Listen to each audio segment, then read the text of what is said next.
The trouble with not having a goal is that you can spend your life running up and down the field and never score. And that's where people lose years of their life. There's so much busyness in running up and down the field. There's so much sense of action and accomplishment that they realize that there's no objective because they don't know what they're reaching for. They don't know what their goal is. And as deadly simple as that sounds, step number one, have a goal.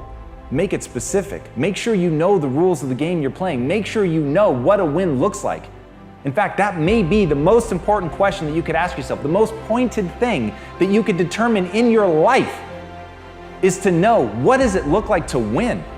Once you know what it looks like to win, then you can work backwards. Then you can figure out what you need to do to score. Then you can figure out the skills that you're going to need in order to get great, in order to go out and dominate, in order to be better than anyone that has ever come before you. But to do that, you've got to know what your goal is. And once you have that, as Dale Carnegie said, if you want to conquer fear, don't sit home and think about it. Go out and get busy. So now you have your goal. Now you're telling people what you're going to do. Now you're telling yourself who you're going to become. You're building something up inside of you, but are you actually taking the action? Are you actually getting out and doing something about it? And it is terrifying to me how people can pacify themselves with a sense of accomplishment simply by having a goal, simply by telling people that they're going to do something, simply by fantasizing about what they're going to accomplish. And let me tell you right now, the thing that separates the people who dream from the people who execute is a willingness to act. And at the end of the day, nothing is going to stop you. Not fear, not inability, not inadequacy. The only thing that will stop you is failing to start.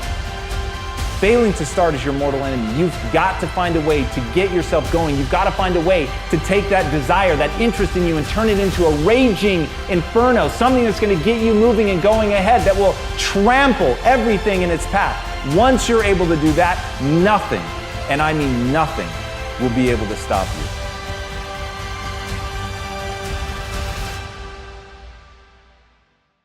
As John Henrik Clarke said, powerful people cannot afford to educate the people that they oppress. Because once you are truly educated, you will not ask for power, you will take it.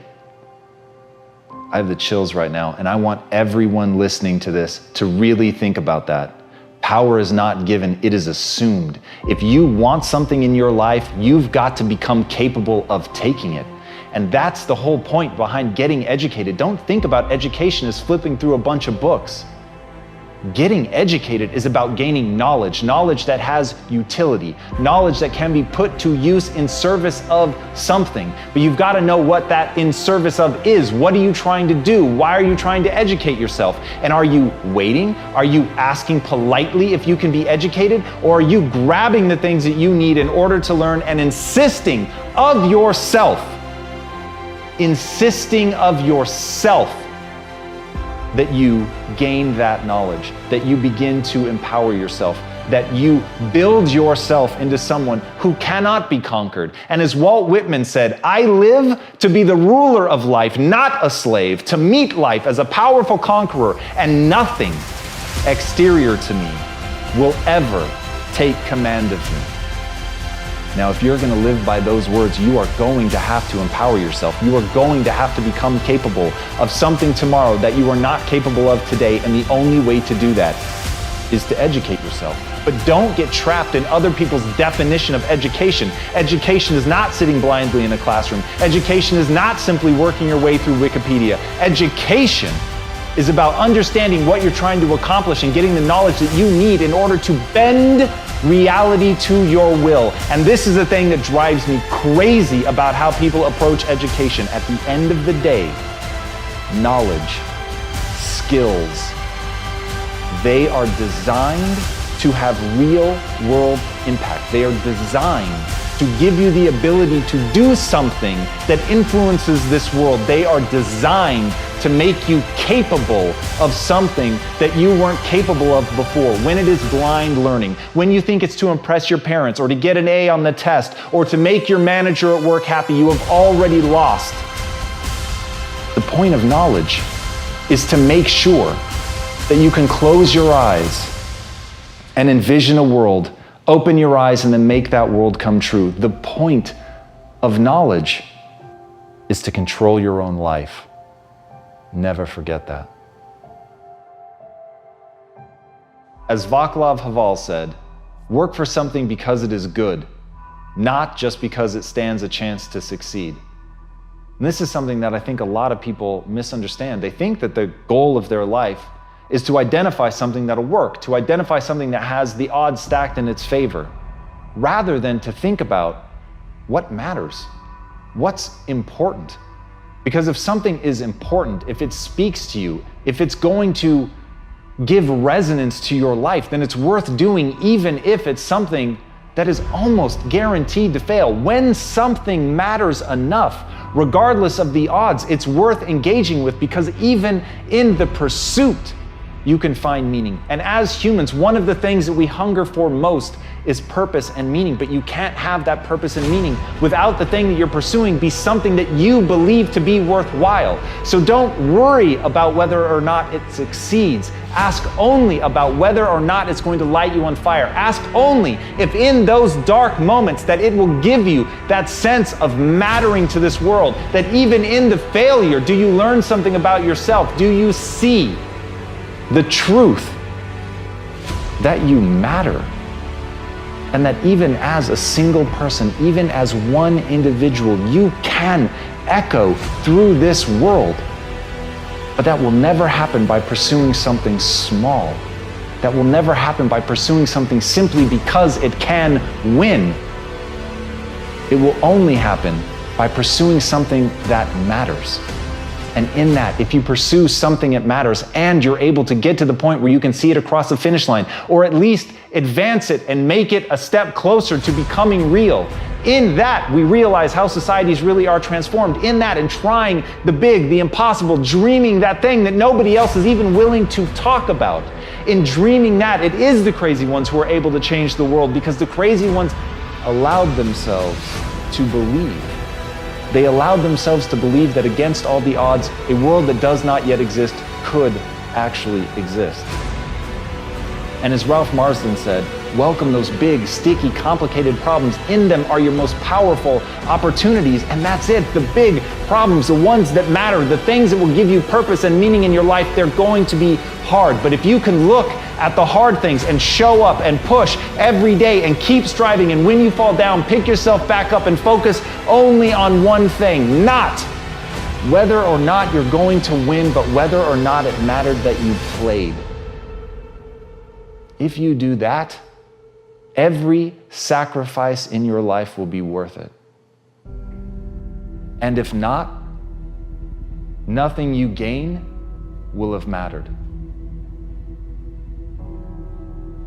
As Friedrich Nietzsche said, many are stubborn in pursuit of the path they have chosen, few in pursuit of the goal. And that's one of the things that really trips people up. At the end of the day, a path is an option. It's one of the ways forward, but it's the thing that you're doing right now today. So people get really focused on that. They make their happiness built around that. They think about that as the thing. But as the old saying goes, don't confuse the finger with the moon that it's pointing at. That's where you've got to be really careful. At the end of the day, the goal is the thing that you're trying to achieve. The goal is what you're trying to get. The path is irrelevant. The path is really your best guess. It's the thing you think is going to work. But if you become myopically focused on that, if you think that the path really is the end thing, if you think the finger actually is the moon, then you miss the objective to which you're fighting for. Then you're not going to have the energy to keep pushing when things get really hard, because you're going to have mistaken the way of getting there with the destination itself. And I think that people a lot of times throw hate on having a destination, on building towards some big goal, of having some grand thing that they're chasing. But as Einstein said, if you want to live a happy life, tie it to a goal, not to people, not to things. And the reason that he said that, people and things, they change. You've got no control over them. At the end of the day, the only thing that you really control is yourself. At the end of the day, the only thing that you can hope for is to be going after something that has meaning, something that has purpose, something that really gives you a reason for being, that directs your actions, that becomes the filter by which you judge everything, that really becomes the center, the gravitational center of your own universe. But it's the goal, not the path. So what is it that you really want? You have to identify that. To me, everything in life starts with a goal, and then work your way backwards. Don't allow yourself to get caught up in other people and putting your happiness in somebody else and finding purpose in something else and trying to obtain things. Have it be something that you're trying to accomplish. Have it be something that you're trying to become. And once you're on the path to becoming, then you can find real happiness.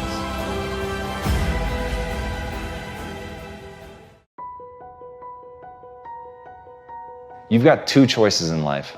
Choice one, you can become somebody else. Choice two, you can become yourself. Now, I really wish that there was only one choice, but in truth, there's not. And most people choose to try to become someone else because it's a roadmap.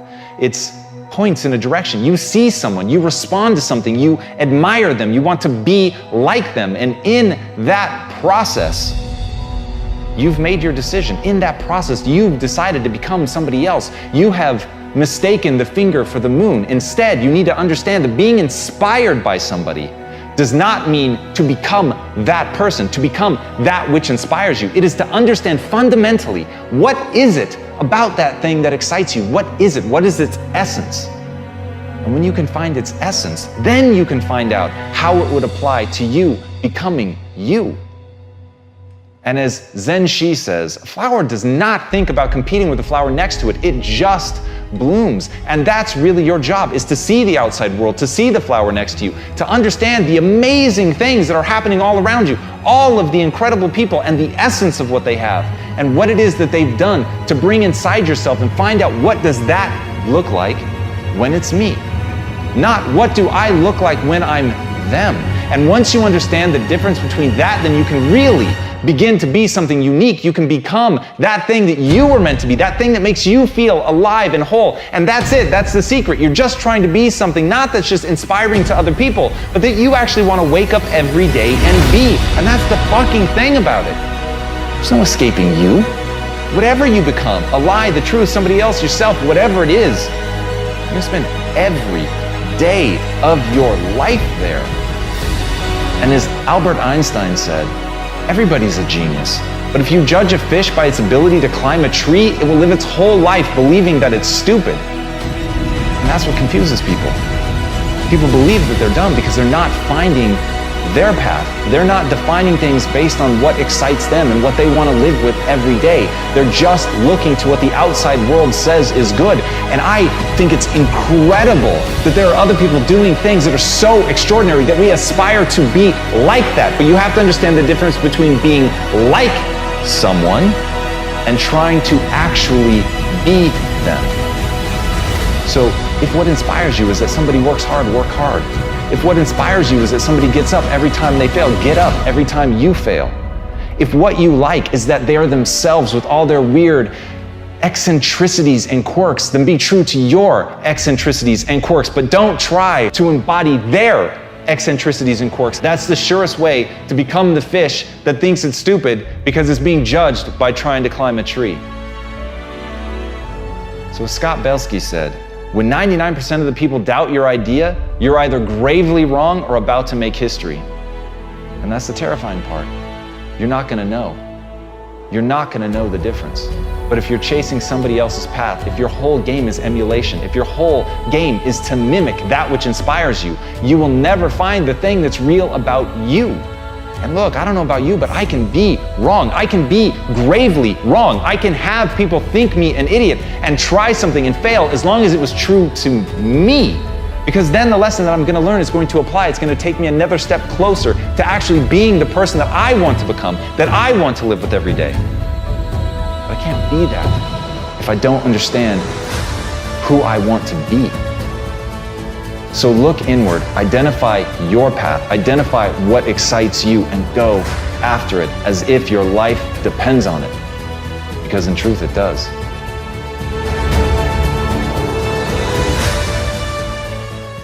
listen and listen well, because no truer words are ever gonna be fucking spoken.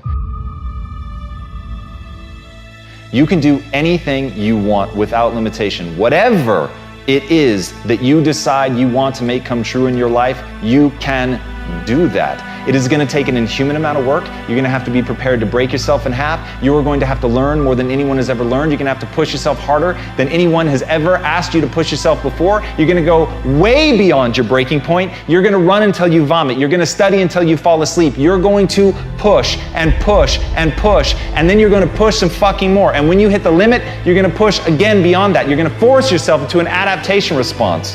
And why? Because as Malcolm X said, the future belongs to those who prepare for it today.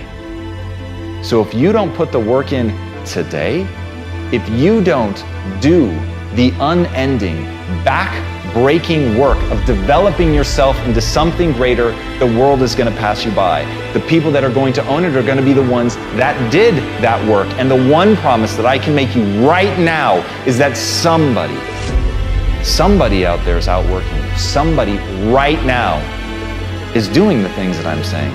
Somebody right now is doing the work of failing and getting up and getting better and pushing themselves and triggering that glorious adaptation response that makes humans the apex predator. Someone right now, they're putting in that work.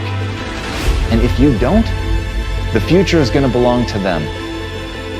And as Martin Luther King Jr. said, if you can't fly, then run. If you can't run, then walk. If you can't walk, then crawl. But whatever you do, you have to keep moving forward. It's not okay to make excuses. It's not going to slow people down. It's not okay to ask the world to stop so that you can step out front. It's not okay to expect little of yourself and demand great rewards. The only thing that's okay is to be in line with the way that the world really works. And if you want to be great, you've got to become capable of greatness. You've got to develop your skill set. You've got to take what you have now, and if that's crawling, then fucking crawl. But you drag yourself ever forward to a vision of yourself that is so clear and so specific that nothing could knock you off your path, because you, my friend, know exactly where you're going. You're willing to pay whatever price it takes to get there. And no matter what anybody says, no matter how many fucking hecklers come for you, no matter how many people try to throw dirt on you, try to stop you, try to knock you down, no matter how many fucking people come for you at night while you sleep, you will rise and you will keep pushing forward and you will get better every day. And no matter how many times people chop at you, knock you down, knock you off the path, you will get back on. You will crawl till you can walk, you will walk till you run, and then you will run until you fly. And that, my friends, is the only path forward. So if you want a fucking future that makes you happy, if you want a world that you're excited about, get your ass out there and earn it.